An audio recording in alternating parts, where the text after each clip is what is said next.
The father reached his hand into the heavens and pulled down 7 stars, and one by one he set them on the brow of Hugo of the hill to make a glowing crown. The maid brought him forth a girl as supple as willow, with eyes like deep pools, and Hugo declared that he would have her for his bride. So the mother made her fertile, and the crone foretold that she would bear the king 44 mighty sons. The warrior gave strength to their arms, whilst the smith wrought for each a suit of iron plates.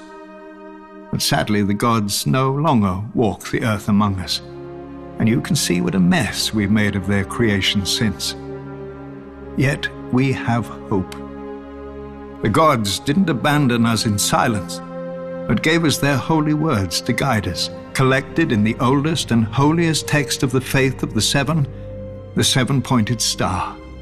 Divided into 7 books for the 7 aspects of God, in it we learn of the Father's justice, the Mother's mercy, the Maiden's innocence, the Crone's wisdom, the warrior's strength, the smith's labor, and the stranger's peace. It is a long book. Many never read it in its entirety, even if they could. When the Andals first sailed for Westeros filled with divine fire, every warrior carved a 7-pointed star into his body, for even that was easier than carving its namesake into his mind. Though one could perhaps argue that it wasn't the warriors, but the septons and septors, armed with the holy text of the 7-pointed star, who truly conquered Westeros. The first men had no letters, but the runes they would scratch onto rocks. No gods, but the faces they would carve into trees. But then came our holy men and women among them, bearing the very words of the gods under their arms. Trees and rocks were no match for the 7-pointed star, and most of Westeros soon turned to the faith and to its guardians, their new Andal overlords. Whilst the Andals soon fractured into warring kingdoms, the faith remained whole and indivisible, bound together by the 7-pointed star. When those kingdoms fell to Aegon and his dragons thousands of years later, the faith remained subject only to the 7 above and the 7-pointed star below. Or so it was supposed to be. Too often, our high septons have lost their way, clouded by worldly wealth and power. No matter. We still have the 7-pointed star. Men's will and virtue may fail, but the words never do. As men bow to their lords and lords to their kings, so kings and queens must bow before the 7 who are one. The knees of the powerful work the same as the knees of the weak, and were given to all for the same purpose, to bend before the gods, or break in the bending. Today, men know the 7 as statues in the septs, but in the old days, the gods themselves walked among men. They crowned Hugo of the Hill, the first king of the Andal people, and promised him that his descendants would rule great kingdoms in a foreign continent. When the time came, the Andals carved the 7-pointed star upon their bodies and set sail for the strange land across the narrow sea, Westeros. Whilst Andal warriors battled the first men for kingdoms, Andal septons battled for souls and were received just as courteously. We don't know how many bold and pious men lost their lives, but adversity bred strength. Our purest and most righteous believers took up the sword to defend and preserve the faith from its enemies. So was born the Order of the Faith Militant. When Aegon the Conqueror landed in Westeros, the High Septon locked himself in a sept for 7 days and 7 nights. Finally, the crone lifted her golden lamp and showed him the path ahead. The High Septon himself would anoint and crown Aegon as Lord of the 7 Kingdoms, and the Faith Militant rallied behind Aegon in governing his newly united land. Yet Aegon and his sisters never wholly accepted the faith. The High Septon had conceded Aegon's marriages to his sisters as a relic of his Valyrian heritage, which would soon fade. But when Aegon's heir wed his daughter to his son, the faith could brook such abomination no longer. The High Septon led the denunciation of the Targaryens, and all over Westeros the faith militant took up their swords against the dynasty and its supporters. The faith militant set upon and punished the Septon who had performed the ceremony. A few of the faith militant's more militant members even scaled the walls of the castle and would have slain the king and his family had a knight of the king's guard not intervened. Frightened, the king fled to Dragonstone, where he soon died of cramps. And so ascended the king's younger brother, Maegor the Cruel. His first act was to challenge the faith militant to kill him if they believed his rule to be ungodly. To the Order's eternal credit, they accepted. Ser Daemon Morrigan proposed a trial by 7, Ser Daemon and 6 of the faith militant, against the king and his 6 champions. It was a contest in which the kingdom itself was at stake, and the accounts and tales are many. But at the end of it, Maegor alone lived, proving that the throne was rightfully his. He mounted the Black Dragon, Balerion, and burnt down the Sept in King's Landing, while the faith militant were inside at morning prayers. The screams of the burning and dying men were said to echo throughout the city. Though Maegor had won the trial by 7, he demanded the complete destruction of the faith militant and the faith itself, if necessary. He made war upon the Order wherever he found it. Yet the faith militant would not surrender, raising armies of their own and turning Maegor's own lords against him. The Father's justice may not always be swift, but it is certain. One morning, Maegor was found dead on the Iron Throne. No one knows how. Maegor's cruelty died with him. His successor saw the wisdom of a united crown and faith, and his hand reached an accord with the High Septon. As long as the Iron Throne defended the faith would put aside its own swords and its condemnation of the Targaryens. Perhaps the High Septon felt he had no course but compromise. Outlawed and hunted for years, the faith militant was but a shadow of its former self. Without its own guardians, the faith would have to rely on corrupt, worldly kings and their corrupt, worldly courts. For thousands of years, the faith militant had stood watch over the faith. And then, its sun set. Now, after years of war and destruction, of abomination and blasphemy, none can argue that we have been walking through darkness. Perhaps the time has come when the sun must rise again.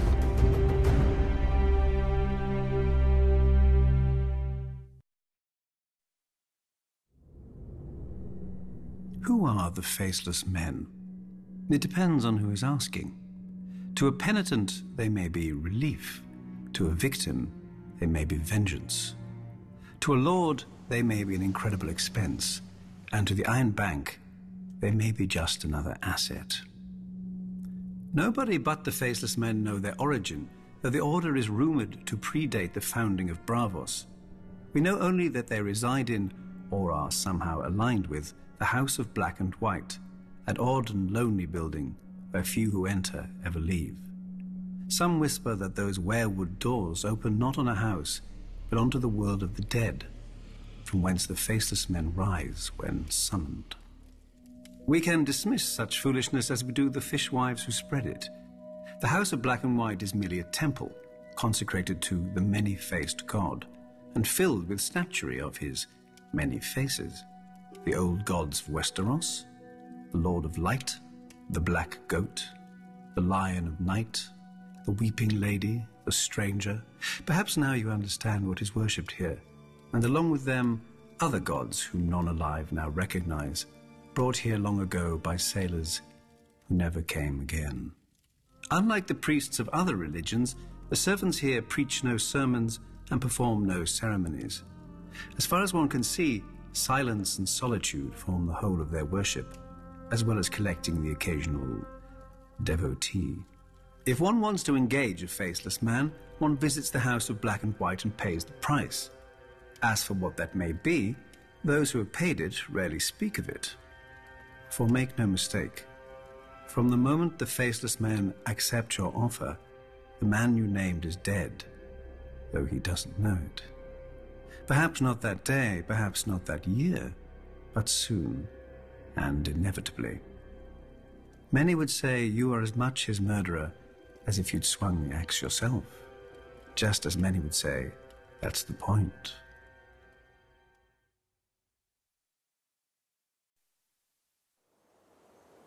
A young man walks beside a girl across a flowered field. Spring has come, and this girl is his life. He prays. A child climbs a tree to watch the sunset over the fields.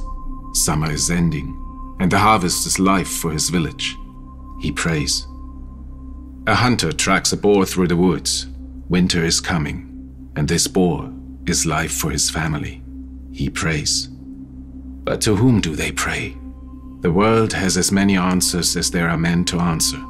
But walk far enough, climb high enough, hunt long enough, and a man shall find only one God, with many faces. In the faith of the Seven, he is the stranger who guides men from this life to the next. Few seek his favor, or at least, few realize that they do. In the north of Westeros, he is one of the nameless old gods staring out from the weirwood trees and the snow. In the Iron Islands, he is the drowned god, calling men down to his watery hall. What is dead may never die, but rises again, harder and stronger. In the Far East, he is the Lion of Night, who fathered the world's first emperor on the Maiden Maid of Light, and whose wrath nearly ended the world. In Volantis, he is the Lord of Light, whose followers feed men to the flames to beg his favor. In Lys, he is the weeping lady who sheds her tears for the living, soon to die. In Qohor, he is the black goat, and he feeds on blood offerings every day. On holy days, he is offered condemned criminals, and in times of great crisis, he may even be offered the noblest children of the city to beg his protection. Does he accept their gift? Well, the city still stands. For the poor, he is the hooded wayfarer. For soldiers, he is Bacalon, the pale child. For sailors, he is the moon-pale maiden and the Merling King. In the House of Black and White, however, he is all of them, and none of them. He is the many-faced god, and wherever a man turns, there he is. Men come from every corner of the world to know him, to beg his favor and seek his gift, for themselves, if their life has grown too hard, or for others who are making it so. It is all the same to the many-faced god. Vala Dohaeris, all men must serve him, beggars and kings. Vala Morgulis, all men must die, good and evil. Men worship as they will, but at the end of every road stands the many-faced god, waiting.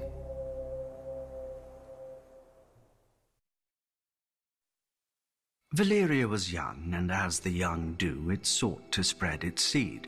Its first daughter was Volantis, an outpost on the mighty Roine River at the frontier of the Empire. There the Dragon Lords raised the famous Black Walls, seamless fused dragonstone 200 feet tall, and so thick that 6 four-horse chariots can race along the battlements side by side, as they do each year to celebrate the founding of the city. To this day, only those who can trace their ancestry back to old Valyria are allowed to dwell within the Black Walls. None are even permitted to set foot inside without an express invitation of a scion of the old blood, meaning, of course, the ancient and noble blood of foot soldiers. For the city's first 100 years, its only inhabitants were its garrison. But where soldiers go, vice follows. Taverns and brothels began to sprout up outside the Black Walls, and merchant ships began to call as well, bearing the favored trade of the summer sea, slaves. The East Bank filled with homes, shops, and society. And so the taverns and brothels moved to the West Bank, where foreigners, sellswords, and pirates erected their own shadow city of fornication, drunkenness, and murder. In time, the West Bank became such a cesspit of crime and depravity that the Volantines had no choice but to send their slave soldiers across the Rhine to restore order and some semblance of decency. Like all such missions, they succeeded, they left, then they failed. When the Volantines grew weary of shipping their soldiers across the Rhine every year, they built the famous Long Bridge of Volantis, strong enough to support the weight of 1,000 elephants and many more soldiers. The Long Bridge of Volantis stands today as the longest bridge in all the known world. The Volantine rulers intended the bridge to spread the civilization of the East Bank to the west. Instead, the depravity of the West Bank spread east. Shops, temples, taverns, inns, and brothels line the bridge, most 3 or 4 stories tall, with each floor overhanging the one beneath it. One can buy anything on the Long Bridge, or steal it, if one's hands are quick enough. But if they're not... Though at least half the decor committed no greater crime than displeasing a master, for in Volantis there are 5 slaves for every free man, a proportion matched only by the cities of Slavers Bay. The Volantine masters mark their property with facial tattoos, permanent and scarring, which denote the vocation of the slave. Slave soldiers wear green tiger stripes upon their faces. Slave whores are marked by tears beneath one eye. The slaves that collect the dung of horses and elephants are marked with flies. The drivers of the hathays, the carts pulled by the small elephants of Volantis, are marked with wheels, and so on. A master may give his slave freedom, but no man can give a new face. Is it any wonder, then, that the slaves and freed men have turned in such great numbers to the priests who preach of a cleansing fire? The temple of the Lord of Light in Volantis is said to be the greatest in all the world, larger even than the great sept of Baelor. All who serve within this mighty temple are slaves, bought as children and trained to become priests, temple prostitutes, or warriors. And one could argue its adherents outside the temple are slaves as well, in mind if not in body. Magic frees nobody, except its practitioner, to do what he will with those who can't, just as the black walls free the old blood to see what they will. Without those they don't.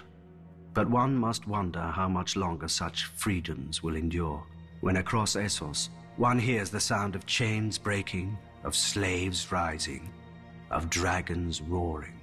Volantis may call itself the first daughter of Valyria, but it is not the last.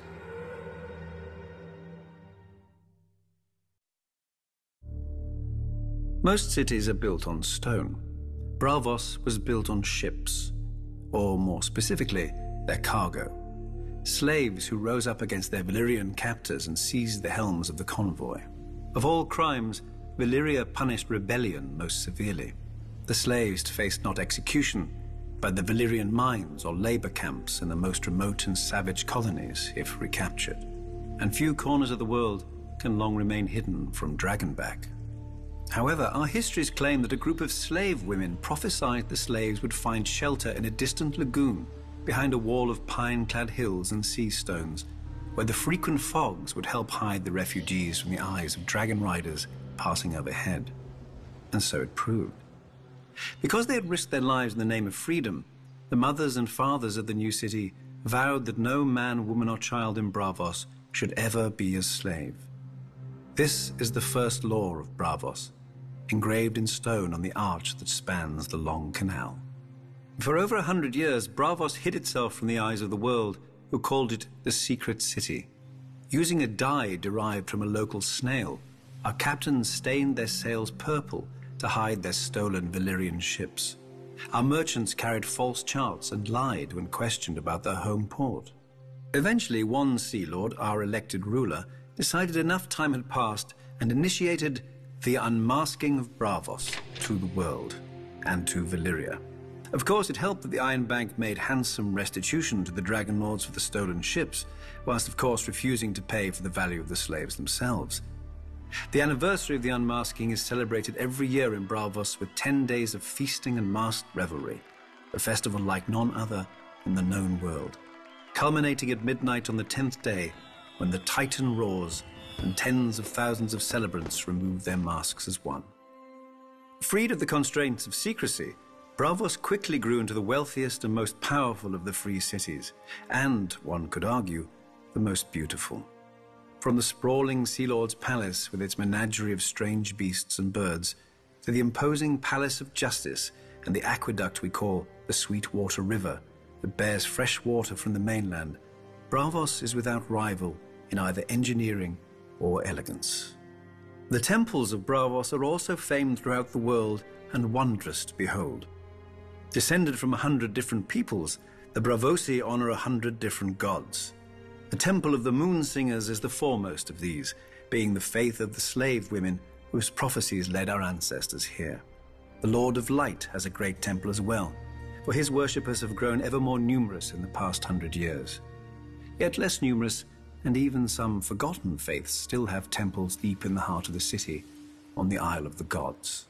But the beauty of Braavos is not only in her buildings. Braavosi swordsmanship is renowned throughout the world. Our bravos eschew the armor and long swords of the Westerosi knights, preferring speed, agility, and slender blades.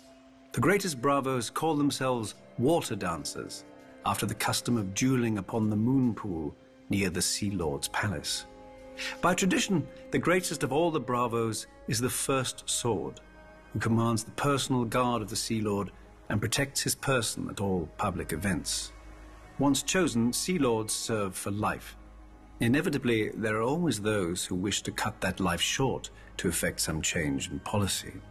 Though not even the First Swords are the true guardians of Braavos. That honor goes to the Titan, who protects the entrance to the harbor. With his proud head and fiery eyes looming close to 400 feet above the sea, the Titan is a fortress of a kind never seen before or since. His eyes are huge beacon fires, lighting the way for returning ships into the lagoon. Within his bronze body are halls and chambers, murder holes and arrow slits. Enemy ships can be steered onto the rocks by the watchmen inside the Titan, and stones and pots of burning pitch can be dropped onto the decks of any that attempt to pass between the Titan's legs without leave. This has seldom been necessary, however. Not since the Century of Blood has any enemy been so rash as to attempt to provoke the Titan's wrath. Should an enemy break through into the lagoon, however, he would face the walls of Braavos, again not of stone like other cities, but of ships. The arsenal of Braavos can build one of our famous purple-hulled war galleys in a single day. All the vessels are constructed following the same design, so that all the many parts can be prepared in advance, and skilled shipbuilders work upon different sections of the vessel simultaneously to hasten the labor. To organize such a feat of engineering is unprecedented.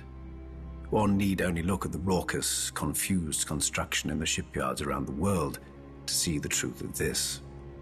Let us imagine that even the arsenal, great as it is, failed us. An enemy who could defeat both the Titan and our fleet would be strong indeed. But Braavos does not depend only on statues and ships. We also have iron and gold. Each brother of the Night's Watch swears a sacred oath to protect the realms of men. That doesn't mean pissing about, waiting for the cold to finally put an end to you. It means bleeding. It means fighting. It means going beyond the wall and hunting down those who mean harm to the realm. So how do you get 1,000 rapists and thieves to fight together, to bleed together? That's the burden of the Lord Commander. He keeps the builders building, the rangers ranging, and the stewards stewarding, or else it all falls apart. Each Lord Commander is chosen from and by his fellow brothers, and he serves for life. A long time ago, you may have had men from Queensgate and Long Barrow and the other 16 castles of the Wall come to Castle Black for an election.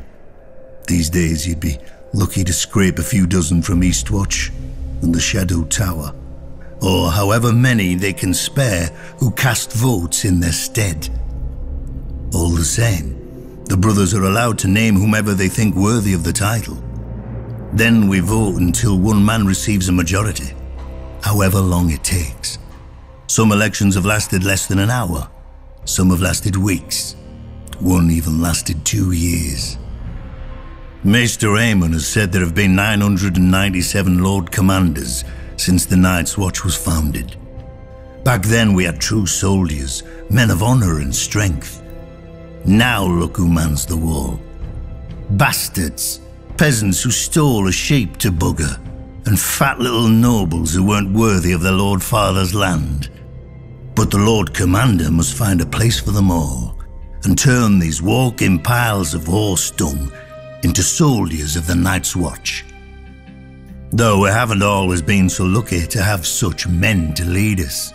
We've had cowards and fools as well, our tyrants and our madmen. Runsel Hightower tried to bequeath the watch to his bastard. Roderick Flint thought to make himself king beyond the wall. Tristan Mudd, Mad Mark Rankenfell, Robin Hill, each nearly destroyed us with their foolishness. 600 years ago, the commanders at Snowgate and the Nightfort even went to war against each other. The simpering Lord Commander asked them politely to lay aside their quarrel, and incredibly they did, because they joined forces to murder him. The Stark in Winterfell had to intervene and take both their heads to save the Night's Watch. Now we've got more mouths than we can feed, a southern king in our castle, and cells full of wildlings, and no Lord Commander, since the last was betrayed by his own men. We need a new leader, a man respected enough to hold the watch together in this dark hour. A leader strong enough to make sure that the Night's Watch survives the coming winter, no matter the cost. Brandon the Builder, founder of House Stark, raised Winterfell with giants over 8,000 years ago. Or so nursemaids tell all the children of the North. The children nod, wide-eyed, unaware of the lesson forced on them, that if even giants obeyed a Stark, so too should they. But like every other castle, Winterfell was built in pieces over thousands of years. The first men settled there because of the hot springs that bubbled through the ground. The water and the heat helped them survive the northern winters, and they built defenses to keep it for themselves. Nobody raised the castle all at once. Probably nobody meant to raise a castle at all. In those days, the Starks were not the greatest house in the north, and Winterfell was not the greatest castle. Barristan was the oldest, dating to the first king, and the Starks fought the Barrow kings for 1,000 years. Greywater Watch was, like the Crannog men themselves, the strangest. Only marriage subdued its marsh kings. But the greatest rival to Winterfell was always the Dreadfort, and my ancestors, the Red Kings of House Bolton. If tales can be believed, we fought from the long night until the Andals came. Because of us, Winterfell raised its first walls. When we took and burnt the castle anyway, Winterfell built more keeps, more walls, more guard towers. They expanded the granaries and larders to survive our sieges. They tended the godswood to win favor with the old gods against us. As the castle grew, more farmers and villagers flocked every winter from across the north to huddle under its walls, raising the winter town. In the spring, these villagers would find themselves marching in the Stark armies to fight against us. The greatness of Winterfell is as much our doing as the Starks. But in the end, neither its stone walls nor its tall keeps and iron gates could save Winterfell. At its height, it could have lasted a year under heavy siege. But a handful of Ironborn seized it in the night, while its lord, the king in the north, was playing in the south. My dagger ended his reign, and now House Bolton holds the castle of our ancient enemies. The direwolf no longer flies from the battlements above me, nor guards the doors and cornices of Winterfell against me. Below me, miles of long-dead Starks fade into darkness and obscurity, until even their faces are lost. Some Northerners whisper that they wait for the day their house will rise again. They will wait forever. Barristan the Bold, they call me to my face. I know what they say behind my back. Barristan the Old. And it's true. I am old, with hair as white as all the winters I've seen. The older a man grows, the less sleep he needs. These days I barely sleep at all. When darkness falls over this strange city, I find myself visited by the faces of the kings I have served, the faces of those I swore to protect, the faces of those I failed. All I ever wanted was to live a life of honor, defending a king worthy of service. During the War of the Ninepenny Kings, I sought out Malus the Monstrous, last of the Blackfire pretenders who had started this whole war. Malus believed that his Targaryen blood gave him a claim to the Iron Throne. I made sure his blood claimed nothing more than the dirt around his corpse. To show his gratitude, the king elevated me to his king's guard. It was the proudest moment of my life. But that king died, and I wasn't with him. Not that I could have saved him if I had been, but still, I vowed to do better with his son, the young Prince Aerys. For 20 years, his reign was peaceful and prosperous. Aerys was well loved by his subjects and respected by his lords. But as years went on, Aerys' temper soured. He became obsessed with dragons and fire, and the swords of the king's guard couldn't defend him from the enemies he saw lurking in every shadow. My king went mad. But there was hope. His son and heir. Prince Rhaegar was everything a kingdom could hope for in a ruler. He was strong but gentle, wise and cautious, and a good friend. No matter the wounds Aerys dug into the realm, we had faith that his son would sew it back together again when he ascended the throne. Then came Lord Went's tourney at Harrenhal, the largest ever in Westeros. I unhorsed every man against me until only Prince Rhaegar remained. We each set our feet in our saddles and lowered our lances and charged. And I fell. Muddy and bruised, I then watched Rhaegar present Lyanna Stark with the victor's crown of roses, though she was betrothed to Robert Baratheon, and Rhaegar himself was married to Elia Martell. We all know what happened after. If I'd been a bit quicker with my lance, if I'd chosen a faster horse, perhaps I could have spared the kingdom from the destruction that came after. Or if I'd thought to warn Brandon Stark against his rashness. He came to King's Landing himself, demanding Rhaegar return his sister. Poor fool. If he'd only known the depth of Aerys' madness, he wouldn't have dared provoke him. Aerys ordered Brandon imprisoned, and I could do nothing but obey. When Brandon's father, Lord Rickard Stark, came to King's Landing to beg for his son, Aerys burned him alive, and I could do nothing but watch. I had sworn a vow to a mad king, and was honor-bound to obey him, even at the cost of my soul. Ravens soon arrived with dark news for the king. The Vale was in open revolt. Demanding Lyanna Stark's return, Robert Baratheon was smashing any army that dared face him. Eddard Stark, Brandon's younger brother, was marching the whole of the north down the neck and had taken Catelyn Tully, Brandon's betrothed, for his own, thus winning the support of the Riverlands. The king sent ravens to Casterly Rock to beg his former hand, Tywin Lannister, for help. And no ravens returned. A plan was devised. Prince Rhaegar would personally lead the royal forces, now reinforced with 10,000 Dornishmen, north to face Robert. Of the king's guard, Lewin Martell and I would ride with the prince. Before we left, the prince confided in me that when he returned from this battle, there would be a great many changes in court. Despite my vows to the king, I confess I was excited. On the march to face Robert's army, we were sure we'd win. We had superior numbers, and we had Prince Rhaegar. His presence lifted the spirits of our men, and he looked every inch the king he was destined to become. But at the Trident, the gods played a cruel joke.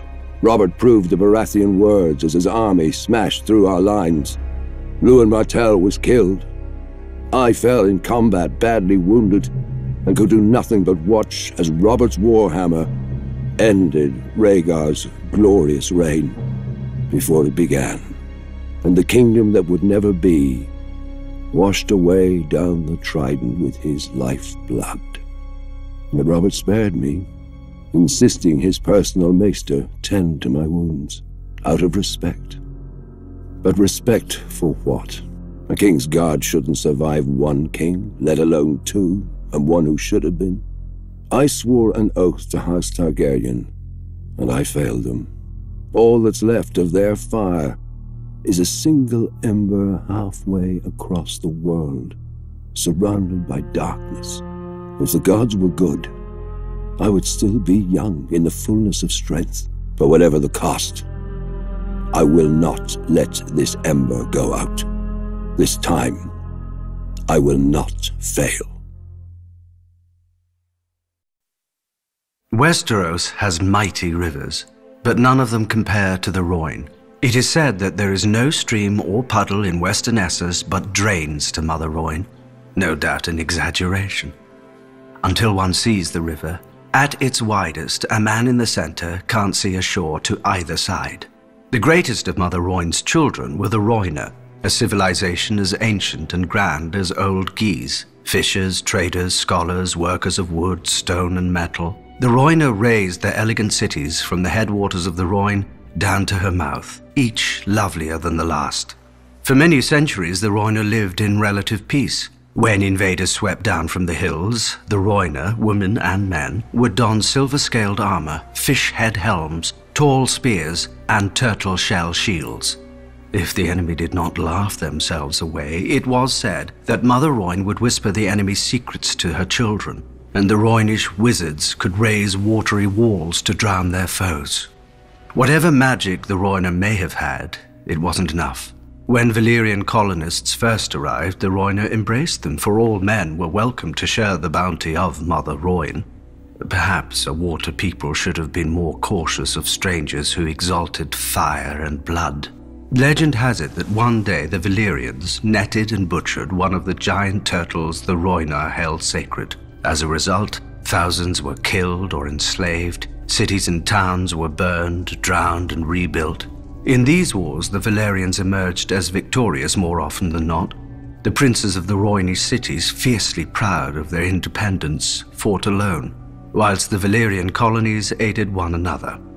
Eventually, the Rhoynish princes ceased their squabbling and united behind Prince Garin, who led the largest army Essos had ever seen, against 100,000 Valyrian colonists, 100 war elephants, and 3 dragon lords.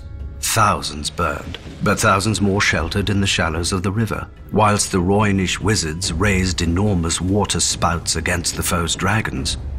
Rhoynish archers brought down 2 of the dragons, whilst the 3rd fled, wounded. And thereafter, the Rhoyner named Garin the Great. But Mother Valyria proved just as caring as Mother Rhoyne. When Garin the Great marched his army against Volantis, 300 Valyrian dragons descended from the sky. Tens of thousands burned whilst others rushed into the river, but the fires burned so hot that the water boiled and turned to steam. Garin the Great was captured alive and made to watch as Valyrians butchered every last man, so many that their blood turned the great harbor of Volantis red as far as the eye could see. Then they forced Garin to watch as they marched on his own city and enslaved all the women and children his army had left behind. The singers claim that Prince Garin called out Mother Rhoyne to curse the Valyrians, and she in turn flooded the city with foul waters and a damp fog that caused the skin of the Valyrians to harden and crack, and thus was born Grayscale. Fearing a similar fate, another Rhoynish ruler, Princess Nymeria, led her own people into every ship, skiff, and raft they had, and fled Essos. Eventually, after much hardship, they landed in sun-swept and bone-dry Dawn. But we all know that tale. Now Valyria has followed the Rhoyner out of this world, and her daughters have grown into free cities, wealthy and powerful and proud. Still, Mother Rhoyne flows on, past ancient ruins and bustling harbors, sweeping all man's kingdoms to the sea. Few afflictions are more feared than Grayscale, and far past the point of reason. A legend calls it Prince Garin's curse, after an ancient eastern prince whom the Valyrians hung in a cage and forced to watch the immolation of his city and people. As his city burned under dragon flame, this prince called on his god for vengeance, and a thick fog of foul humours rose from the Rhoyne to smother the Valyrians with grayscale. But if diseases could be called down by the vengeful, we'd have no health in the world. More likely the disease predates the Valyrians entirely, confined to some remote region of Essos, and only spread throughout the world once the Valyrians linked the continent with roads and dragons. The disease begins as a rash. The afflicted flesh stiffens, calcifies, and cracks, and assumes the disease's nominal hue. Victims are graciously spared pain, as the disease dulls sensation in the infected limbs. But the disease is insidious, and slowly it creeps over the skin and into the organs. Once the infection reaches the brain, feral madness replaces humanity, and the transformation to a stone man is complete. There is no consensus on treatment. Some maesters advocate mustard poultices, vinegar rinses, and scalding hot baths. Others claim only 3 cures: axe, sword, and cleaver. Hacking off afflicted parts does sometimes stop the spread of the disease, but not always. Many a man has sacrificed an arm or foot only to find the other going grey. Those who have been miraculously cured of grayscale are few, and usually were subjected to so many treatments that isolating the responsible cure is impossible. Besides, few maesters, priests, or healers have the courage for such experiments as would prove a cure. Grayscale is highly contagious, being known to spread from even the slightest contact with an infected person. Hence the current occupation of Valyria by the Stone Men, exiled from their homelands at the first sign of the disease. What they do there, with their final months or even years, for grayscale is a slow killer. No one knows. No one wants to find out. Before the Seven Kingdoms, before the Iron Throne, there was Dorne. 12,000 years ago, the first men crossed the land bridge from Essos to here. Of course, they were men, so they soon broke it. Then, while their cousins to the north built kingdoms, the Dornish squabbled over land, water, and wives. For centuries. Until Nymeria, a warrior princess in Essos. She led a fleet of 10,000 ships across the narrow sea to Dorne. Almost all of the petty lords made it clear that she wasn't welcome. All but one, Mors of House Martell. He saw in her a strength to match any man, including his rivals. After she accepted his marriage offer, she set fire to her ships. For 50 leagues, the coast was bright as day, and in the burning light, Princess Nymeria named Mors Martell the Prince of Dorne, in the style of her people. Dorne would be her home, or her grave. For many years, Nymeria and Mors waged war against all rivals. The Jordanes, Blackmonts, Corgyles, and even the mighty House Ironwood. They sent no fewer than 6 self-styled kings to the wall in golden chains. After Mors fell in battle, Nymeria took command of his armies and united Dorne. In 2 years, she ruled for 27 more, and though she married again, those husbands were little more than counselors and consorts. Dorne was Nymeria, and Nymeria was Dorne.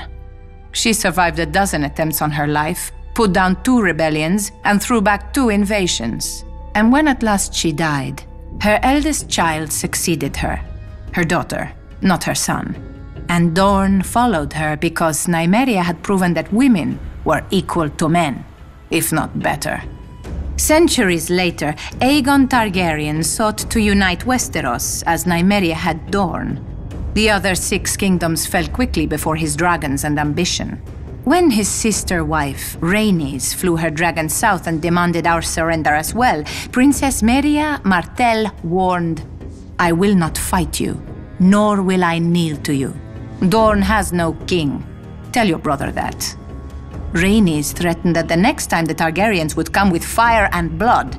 Meria replied, "You may burn us, my lady, but you will not bend us, break us, or make us bow.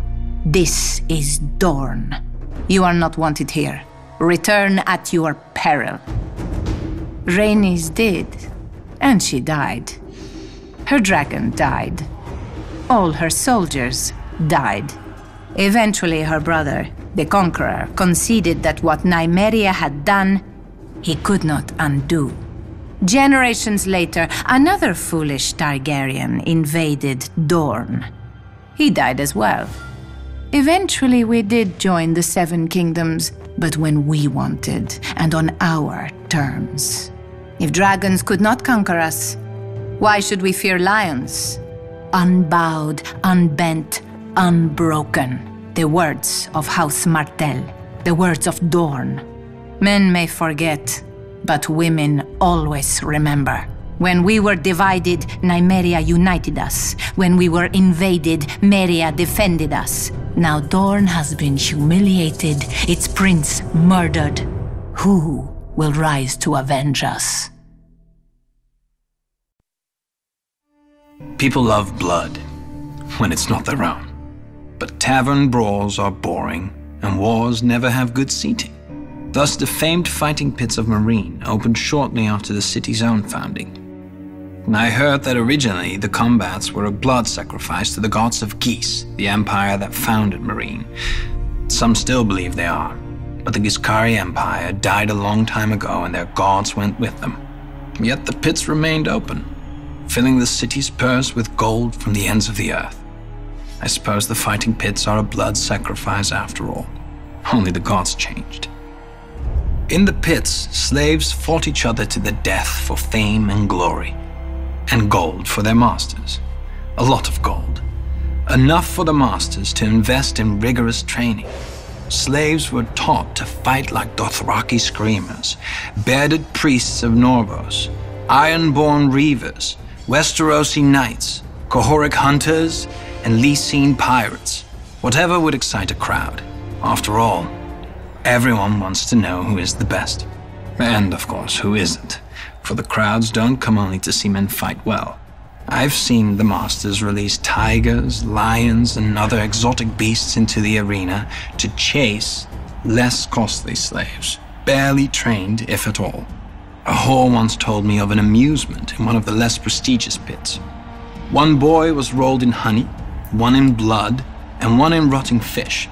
And then a bear was unleashed, and the crowd wagered on which boy the bear would eat first. I never heard who won. But then again, it was obvious. The masters. Did such stories worry me? Of course not. I could fight, and for a good fighter, life was luxurious. Thousands of people chanted his name when he stepped into the pits. He would eat the choicest meats, drink the finest wines, and sleep on exotic furs. Often not alone. Women would fling themselves at him or sneak into his chambers to wait for him after a fight. Foreign princesses, priestesses, and even the wives and wayward daughters of masters. He never had to fear punishment. For a great fighter could be worth 300,000 honors. Another wife was always cheaper. And when this renowned fighter finally fell, for all fighters will in time, his name would be inscribed onto the gates of fate among the other valiant dead. I remember once trying to count the names, but the gates opened before I finished, and another fight began.